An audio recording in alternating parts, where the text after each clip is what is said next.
Hey everybody, Barry here again.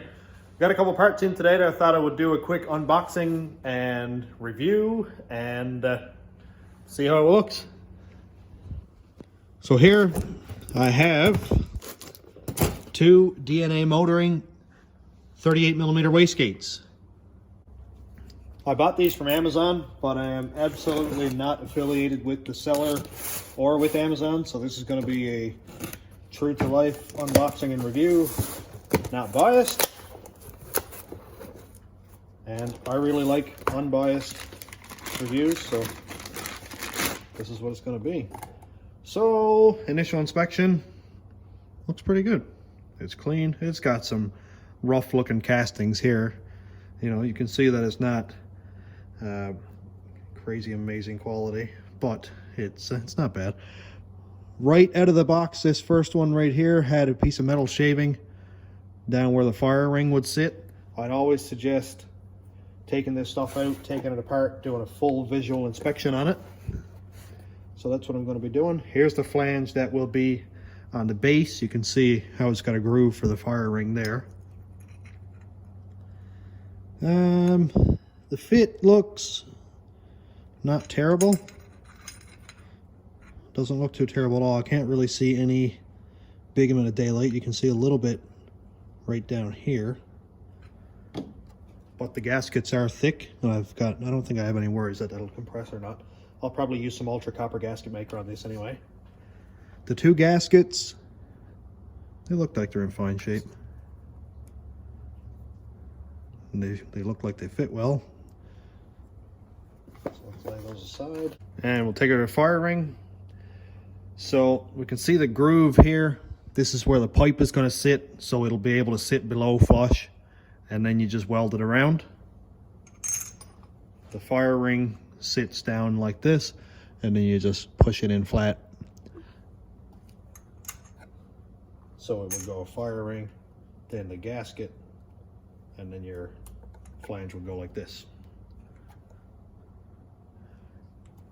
So I'm sure that'll seal up well. If there's any issues, I'll make another video after, when I get them installed and use them. I probably should open these correctly. I always just tear them off. Okay, we've got banjo fittings and little copper washers. Let's see how well this fits. Banjo fitting, little bolt.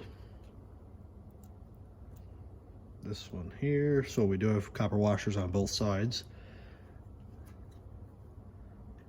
I just want to make sure that all the threaded fittings work well. There's no interference or anything.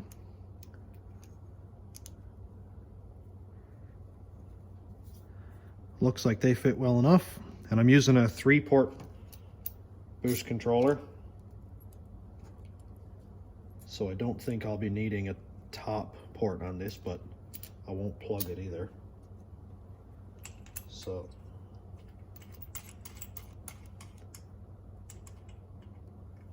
you can see that the thread is a little bit sloppy, but when it tightens down, it'll be fine. It seems to be anyway. Looks like it fits snugly. So I'll make sure not to lose these washers. These look like they're the same as what would be on a brake line also, so if you need to replace one of those, that's not a big deal.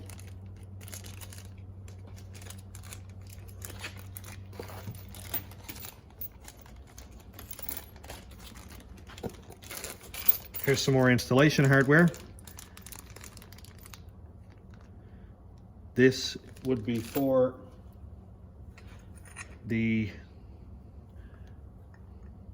wastegate in from the manifold, and these Allen keys will screw down into here.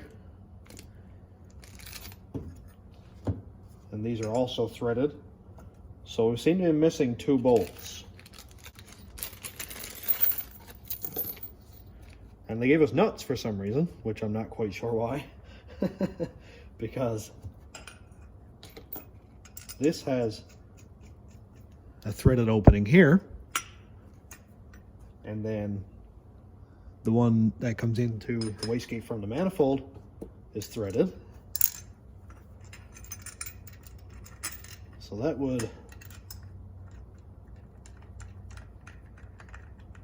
So that one would screw on like that, but we're missing 2.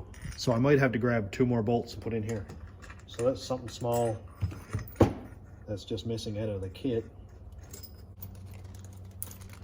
Okay, I'm gonna put that hardware away now.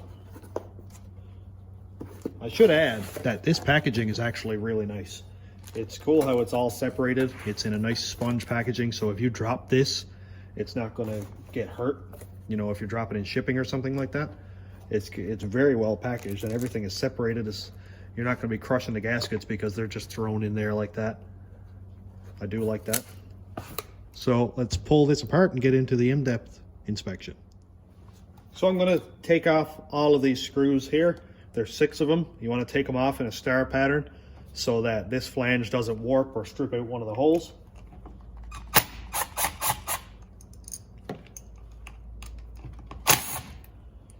They seem like they're torqued. It does ratchet a little bit before it knocks them loose there.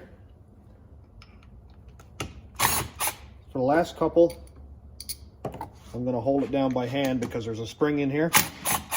And I don't want it to apply uneven pressure. Oh, here we go. Oh, nice bit of pressure on that actually. Wow, that's a big old spring. That is a monster. So I've got to verify that this is an 8 PSI spring, which it seems like it. It is a big spring, but it's not a lot of tension on it. So I'll check that after. Initial inspection inside the cap. Looks good. There's nothing from the machining process, no metal left behind. There's no real big burrs or nicks or anything on the cap here.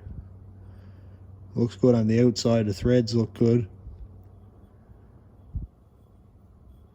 So that's all in good shape. One thing that I'm not quite sure of is you can see that the diaphragm is down in the groove right here, but you can see that right here, it's almost like it was nipped under the cap, and you can see it prominently right there. And I'm not quite sure how I feel about that. I might have to message the seller and see if that's something that's what they call normal or not. But it almost looks like it might have been installed incorrectly. And I'm hoping it's not damaged. I'm just going to take a second here and try to kind of peel this back because it looks like it might go back into shape. If this is torn at all, I'm going to have to contact the seller and see what their deal is. Yeah, it was definitely installed incorrectly. So I wouldn't use anything that costs less than 150 bucks. I would not use it out of the box without really checking it out and looking at it, because you don't know what the quality control is like or how it was put together. And now I'm going to take the diaphragm cup off and pull the piston out to make sure it's in good shape. So I've got this little Allen key thing here. Oh, they put a little bit of a snap there too. So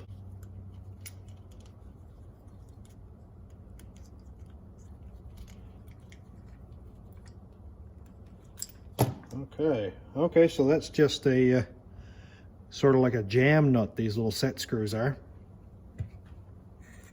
So pull that one out. Initial inspection, not a lot of resistance, but enough to make me kind of want to file this thing a little bit, or not file, but polish it. There's very little rocking in this, and you won't be able to see it on the camera there, but I can feel it. And I can see that there is metal shavings or dirt or something down between the shaft here and this nut. I'm not sure if you'll be able to see it very well on the camera, but you should be able to see that. It's not as clean as it should be, and that'll cause interference. And here we go, now it's out. Oh yeah, now we can really see it. Down between the bushing and that nut there. So this is one reason why I always like to take these apart. They're not always as clean as you kind of hope they would be. I'm not sure what this little nut is, but I'm going to take it out anyway. I hate these little tools. Yeah, Okay, so that little set screw, I'm going to put that one aside.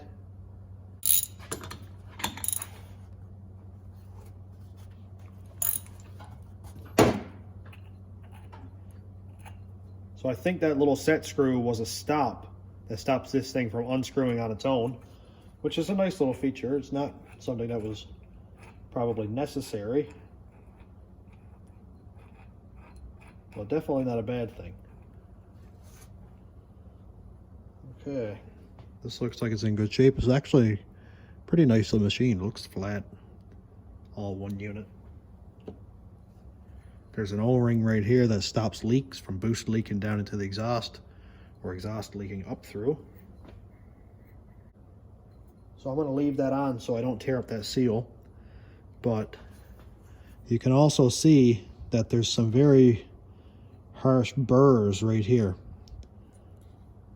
that could potentially break off and get down in around your vacuum and your wastegate. Stop stuff from working correctly or tear the diaphragm. And you can see there's a lot of dirt down in that bushing where the valve shaft rides. And when everything starts expanding, when heat gets up in here and this starts to expand or contract, a little bit of contamination in there can stop it from opening or closing correctly. And you can see that down inside of here, it's not what you call real clean either. But overall, I don't think it's horrible. It just needs a really good cleaning. I'm going to put this in the drill press and just put a little bit of Scotch-Brite on here, or maybe, yeah, probably some Scotch-Brite and some WD-40 just to really polish up this shaft. Not to remove any material, but to just make it really clean and make it shine. And you can see that they did use assembly lube or some anti-seize or something down here on the bottom of this, on this whole shaft here. And it looks like it was machined fairly well. It's not amazing by any means, but it's not terrible. So I've just got it laid out here, and overall it doesn't look terrible. I've got a second one because I'm doing twin turbos on this, and I'm going to do the exact same setup here to this one. Won't be on video because we already did it once, but I will be taking it apart, inspecting, cleaning, and polishing up this shaft here. That was from a suggestion from another Amazon review on one of these. But overall, it's hard to give a star rating. I would say maybe around 3-ish, because incorrect hardware or missing hardware. The customer service was fine. It shipped fine.